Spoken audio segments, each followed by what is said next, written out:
Oh yes, Uganda is so funny. Nayate tukaniriza era akumukutu gwaffe omuganzi ogomanyikiddwa nga Uganda Mukamooli amanya nedowooza mpita ntambi kimso Rich Boya Maxudi Junior. Amugamba mutya bakyali bange, mugamba mutya mikwano gyange, mugamba mutya yes babuladi bange. It has been a while. Angenda kusaba ekintu kimu muganda wange, Palaso ali already nominated mu Mama Award. Genda kusaba #ebere Palaso for Mama.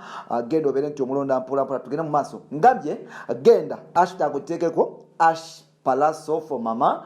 Tugenda mu maaso olonno King of the East asobola okuba nti atuleetera engule e Uganda. Batumiddeko batali bange, babuladi bange, ba mikono gyange mwenna.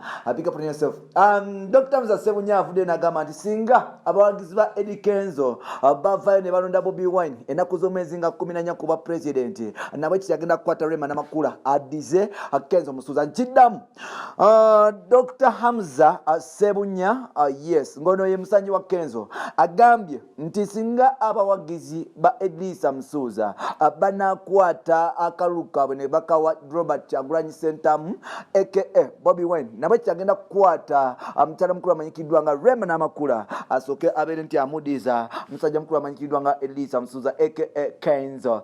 Bannange bampita ntambi kimso kena ku Instagram nkozesa ntambi kimso 5, ku Twitter nkozesa kimso 16, TikTok kimso 16, ate nga ku Facebook nkozesa ntambi kimso. Mugamba mutya bakyali bange tusimbudde gamba taliwo nti akalenzi kakano kaze kasimbudde system esobola okuba nti etambula mpula nabagamba sireeta palapasenga bakyali babejindiza nasala okuba nti nkuleetera galiye agasooka aga training mpola now. Ebule ennaku mbale nnyo ffenna tugende mu kalulu ennaku z'omwezi 14 Uganda lwe lunaku mulindi wa Uganda yonna lwerindirira. Ennaku z'omwezi 14 it will determining a future ya Uganda ne bana Uganda nabwe kityo nga bana Uganda bagenda mu maaso n'okuba nti beetegekera okuba nti oboolyawo balonda president gwe bagenda okuba nti bateekamu obwesiga abafuga emyaka 5 emirala. Tugenda mu maaso n'okulaba abantu nga bakola kakuyege ow'enjawulo wano nno ebibiina byonna bigenda mu maaso n'okuba nti binoonya akalulu wano ne wali era nga anytime tugenda kuba nti tufuna president omupya agenda osobola okuba nti atufuga mu maaso. Ebibuuzo kiri bwe kiti ani president gwe tugenda okuba nti tufuna yes addako, ani president gwe tugenda okufuna addako. President Museveni tunamuwa akalulu oba musajja mukulu amanyikiddwa nga Bobi Wine anatwala, musajja mukulu amanyikiddwa nga Katumba yanawangula oba General L. Tumine, General Mugisha Muntu gwe tunawa oba mukyala mukulu amanyikiddwa nga Nancy Kalembe. So nolwekyo ennaku z'omwezi 14 zigenda kuba nti zidetermining future ya Uganda nga oyita mu kalulu mpolampola. Nolwekyo tugenda kusaba ne Uganda mwenna musobole okuba nti mukuuma emirembe n'okuba nti mwenywereza ku nsonga nga bwe. Now mukuba nti ensi yonna egenda maaso n'okuba nti ekola kakuyege okuba nti abantu oboolyawo beetuusa mu buyinza mu bifo eby'enjawulo. Musajja mukulu amanyikiddwa nga Dr. Hamza Sebunya ngono si mulala ye bba wa Rema Namakula avuddeyo n'asaba abawagizi ba musanji amanyikiddwa nga Eddy Musuuza aka Kenzo ng'agamba nti oboolyawo yes ng'agamba nti oboolyawo ennaku z'omwezi 14 bwe bavaayo ne balonda musajja mukulu amanyikiddwa nga Bobi Wine oba Kyagulanyi nabwe kityo agenda kukwata omukyala Rema Namakula amudize amuwenga ekirabo. Wano nno propaganda tandise okujja bangi bagamba nti ono bano bagezaako okukola propaganda ne fake account eya musajja mukulu amanyikiddwa nga Dr. Hamza Sebunya nga bagamba nti bino yonna propaganda nti aba people power bagenda maaso okuba nti bagulawo account eno bapage eno okusobola okuba nti boliawo baperezako akalulu okuba nti boliawo bapereza bana Uganda okuba nti balonda omuntu wabwe. Kera bagamba nti bwe twabale tubuuliriza mpolampola twasobodde okuba nti tubuzaako Rema Namakula nitugamba owaaye bye tulaba ku social media bituufu nti Dr. Hamza Sebunya yewaddeyo okuba nti akuddiza Musuuza bw'abantu bwe banaavaayo okuba nti balonda Bobi Wine. Rema avudde n'agamba nti oyo propaganda kafuwe abo bonna ebyo byonna bi fake page birimba amuza wange talina ku social media amuza wange ebyokulonda tebimukwatako musajja wattu ali busy ali mu kujjanjaba abantu asono lwekyo ebyo byonna ebya politics tebimukwatako. Why nange nembuuza lwaki omuntu why does someone asobola ku coming up with such a statement ngagezaako kuba nti oboolyawo agamba bana Uganda ebintu by'enjawulo.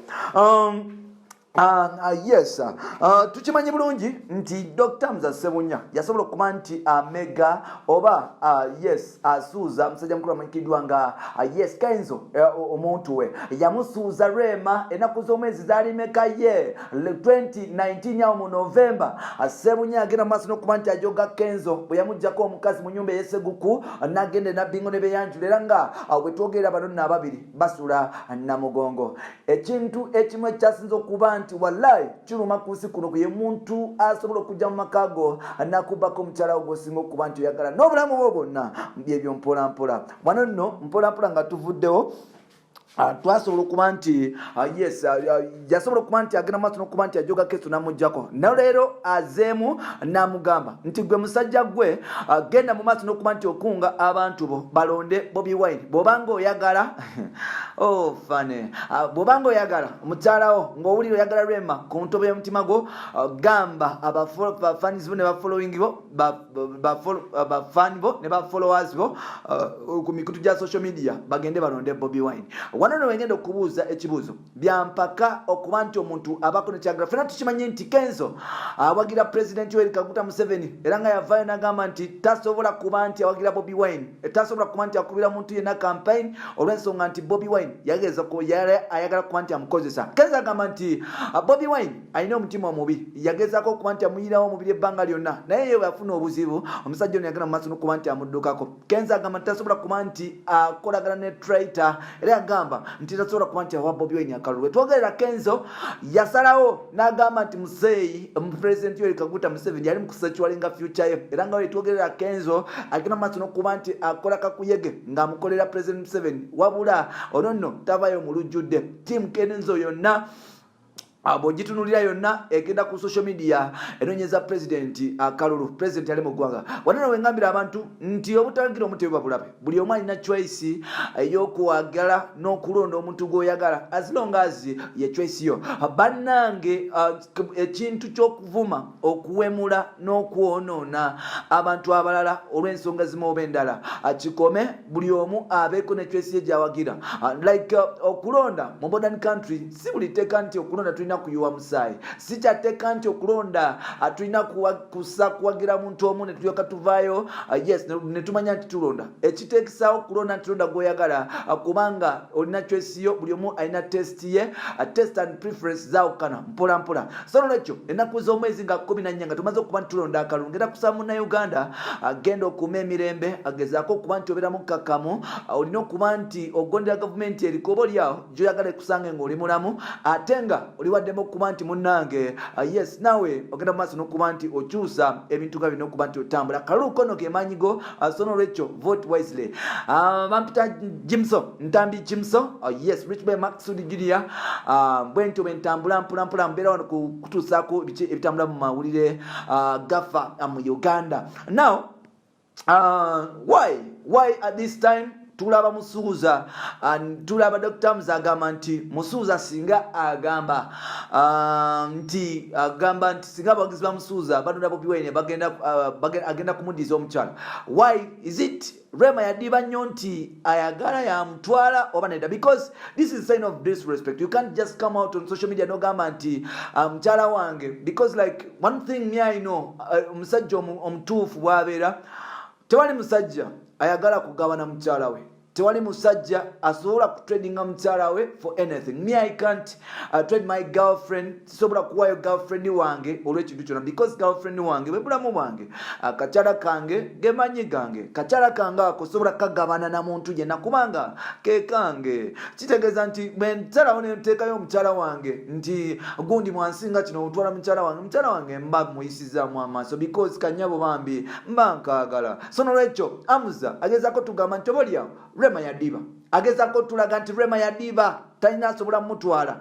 Bw'otandika okuba nti okujayo Rema n'otandika okuba nti omugamba nti singa gundi abeera gundi omuddiza kiba nno kya buswavu. So n'olwekyo tutandika okuba nti respectinga abakyala. Nze omu ku bo akkiriza nti omukyala kya muwendo kubanga ate nazalibwa mukyala. Nze akkiriza nti omukyala talina kaba maziga. Omukyala nno alina okuba nti ajjanjabwa. Omukyala nno alina okuba nti ayagalwa. Omukyala oyo alina okuba nti alabirirwa. Omuwala oba omukyala alina okuba nti bambi yes afuna kyayagala kubanga bamaama abo be batubeezaawo. Bamaama abo omukyala oyo ayita mu bintu bingi okugumiikiriza omusajja kyayitamu. Bamaama abo bayita mu bintu bingi okuba batukuza. Nze ngenda kugamba omuntu yenna azalibwa azanyira ku mukyala, genda ozanyire ku nnyoko olabe bwe kiruma. Genda ozanyire ku nnyoko naye abaana b'abandi mubaveeko kubanga abaana abo bambi beewayo nnyo ne batwagala ne batubiibita ne batuyoyota ne batuwa essanyu.